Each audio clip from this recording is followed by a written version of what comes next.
May mga nagsasabing artistahin ang ating panauhin ngayon, ngunit hindi siya artista, kundi creator ng mga artista, isang kilalang developer at manager ng talent, mentor ng marami sa showbiz.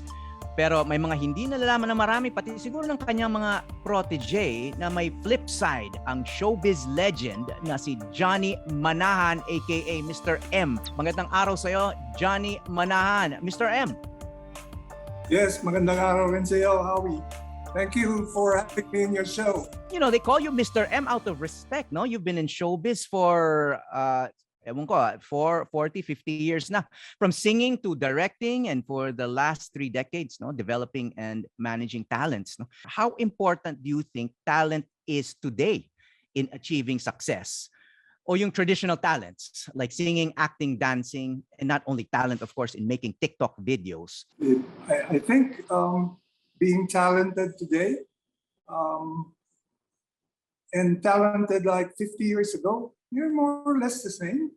Because after a while, if you don't have a talent, mahalata ka eh. People recognize that, and they'll go on to another person who interests them. Talent for singing, talent for acting. If you have that, it's a very precious commodity for a career. And then when you have it, you nurture it. You take workshops, classes, and to hone your craft. And when you do that, people will recognize it. A lot of us know what good singing is like, no? Pero may tinatawag din na X factor, no? How would you define that today, and has that changed through the years? I think it's the same X factor. You go back from the 1940s to the 50s to this era. I think parehas pa rin, essentially. Some people call it it.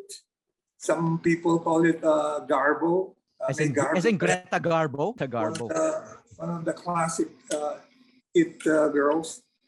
And then her name became, a byword in the industry, so that, people in the 60s, like sila Dolphy, sila Panchito, yun ang ginagamit nila.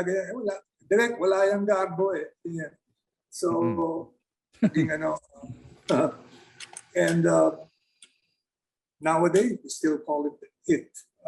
Ano ba yan? Is there a definition? Is there a formula? Noong una, chamba eh.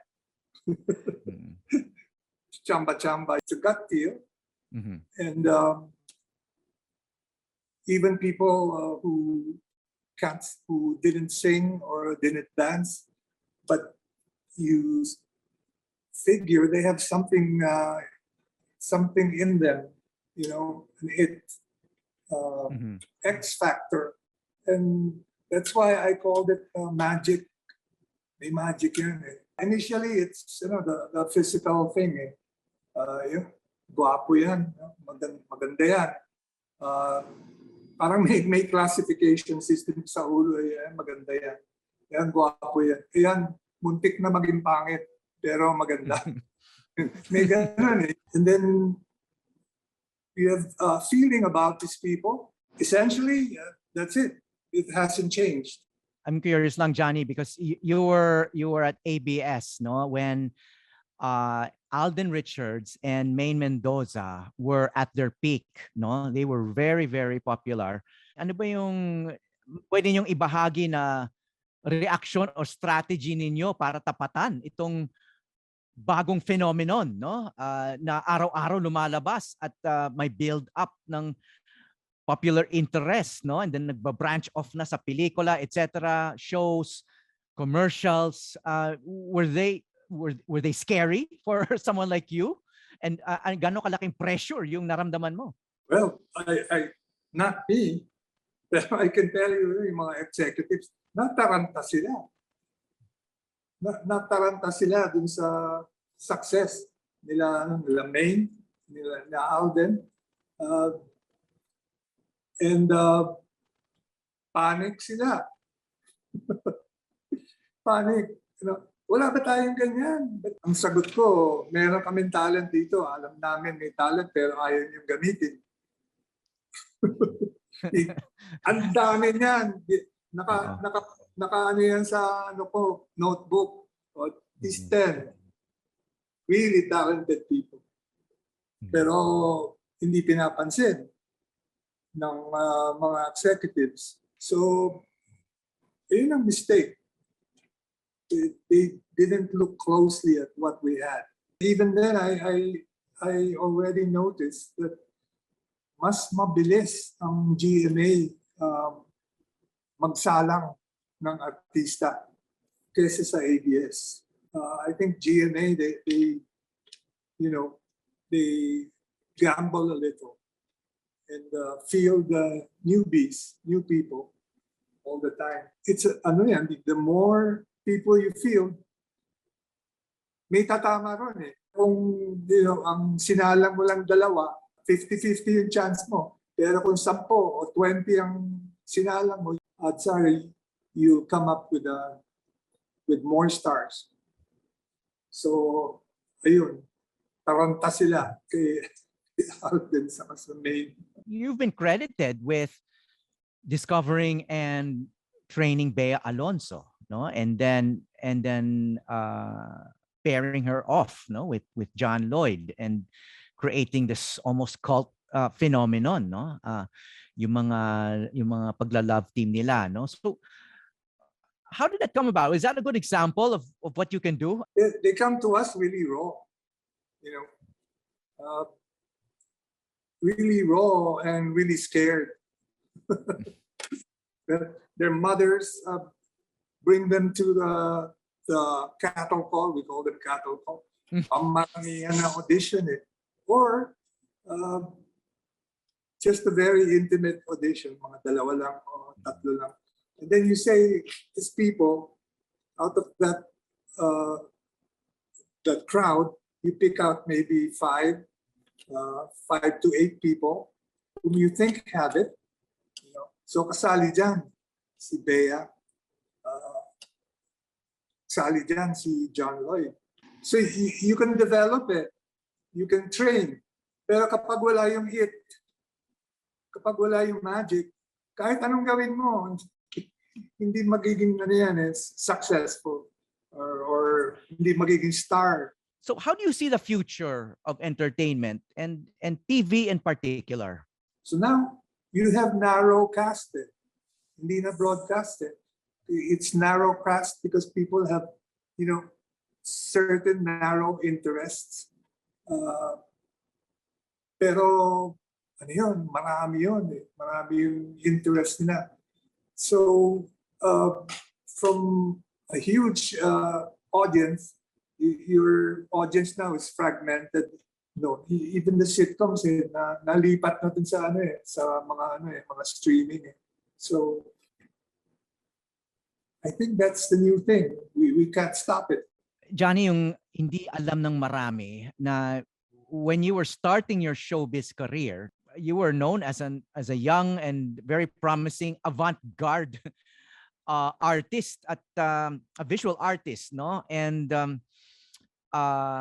kinilala ka nga, you got awards, and the famous artist Chabet recognized your talent early on. You studied art or art history in Berkeley? Tama ba yan? Art history.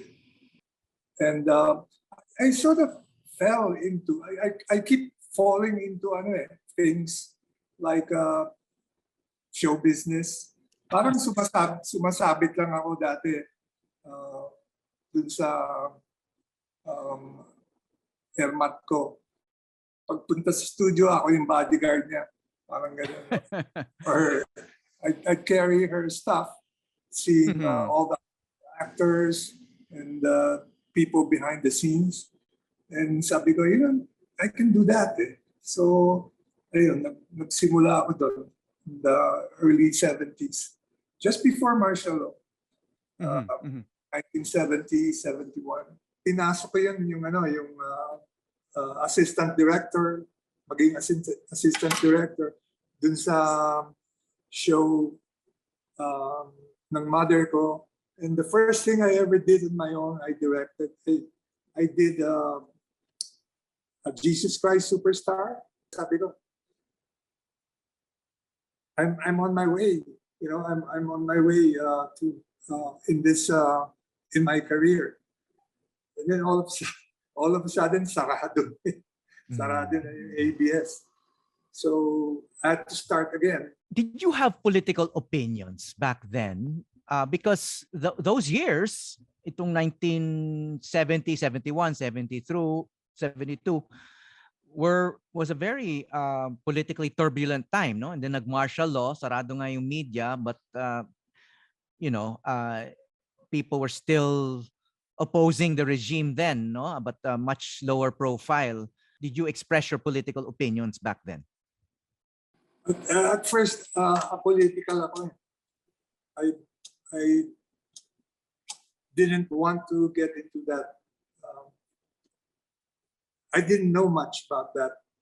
So, apolitical talaga. Trabaho lang ako.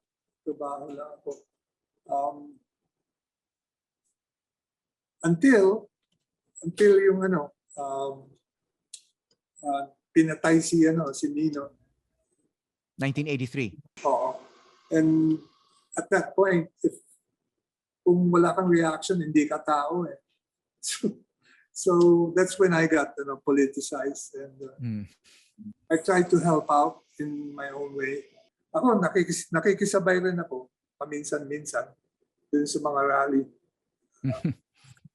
Just being present, at the rallies. For after the Ninoy thing, the nagrarally na si Cory, yan, sumasabay ako dun kahit paano. You had prominent parents, pinaaral ka sa Ateneo at sa Berkeley sa United States, no? And yet, parang alam mo rin yung pulso ng masa. No? You launched very successful careers and directed successful shows that appealed to wide audiences. How would you define pulso ng masa these days, Mr. M? I think yung masa, parang yung masa rin noon. Because we're human beings, hindi naman tayo nag-iba masyado. No? We still have the same dreams, the same hopes, the same heartaches. We still have the same, essentially the same humor. Hi, I'm Howie Severino. Check out the Howie Severino Podcast, an original for GMA News and Public Affairs. New episodes will stream every Thursday. Listen for free on Spotify, Apple Podcasts, Google Podcasts, and other platforms.